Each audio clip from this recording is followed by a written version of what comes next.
Quel est le sens de la vie? Pourquoi tant de désordre dans le monde? Qu'est-ce qui se passe actuellement? Et puis, que faire? Qui ne se pose pas cette question? J'ajouterais, qu'en est-il du côté du Créateur? Donc, le Ramchal, un grand kabbaliste du XVIIIe siècle, répond par une introduction dans son livre d'Advonot, Les voies de la direction divine, que pour répondre à ces questions, nous devons commencer à comprendre pourquoi le monde, pourquoi la création, et puis pourquoi l'homme, et quelle est la finalité de tout ça, en tout cas la finalité, le but de la création de l'homme. Puis encore, dans d'autres textes, sachant que l'homme, de toute façon, fautera, il créera en amont, avant même la création, un remède qui s'appelle, dans la Torah, la Teshuvah. Qu'est-ce à dire? Ce terme qui signifie le retour, signifie également la réponse. Donc, dans cette idée-là du retour et de la réponse, on pourrait trouver une solution à ces questions-là. Et quand on dit retour, qu'est-ce que ça signifie en première instance? Retour aux fondamentaux de la religion, retour à la terre sainte, la terre d'Israël. Qu'en est-il pour les nations? Retour à Dieu, retour à soi, à sa nature, à la nature première de l'homme au niveau du projet de la création. Mais si on regarde aujourd'hui ce qui se passe dans les réseaux, combien de groupes se créent pour réfléchir à une solution à apporter à ce monde en dérive?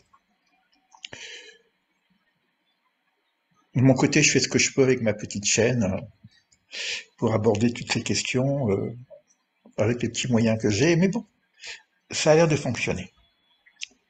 Plus encore que dans les réseaux, nous avons aussi des initiatives qui se passent concrètement sur Terre. Vous avez des projets écologiques dans le monde, des réflexions sur l'autonomie. Et face à ça, étant ici en Israël, à contre-courant de l'image négative qu'on lui porte, de nombreux projets sortent de terre, de cette terre de sainteté, qui est un peu centrale au niveau biblique, pour apporter sa part de réflexion. J'aimerais, pour exemple, je ne peux pas parler de tout ce qui se passe en Israël, mais juste mettre en focus sur le projet de Yeshurun, dont j'ai déjà parlé. Il y aura un petit descriptif en bas de la vidéo.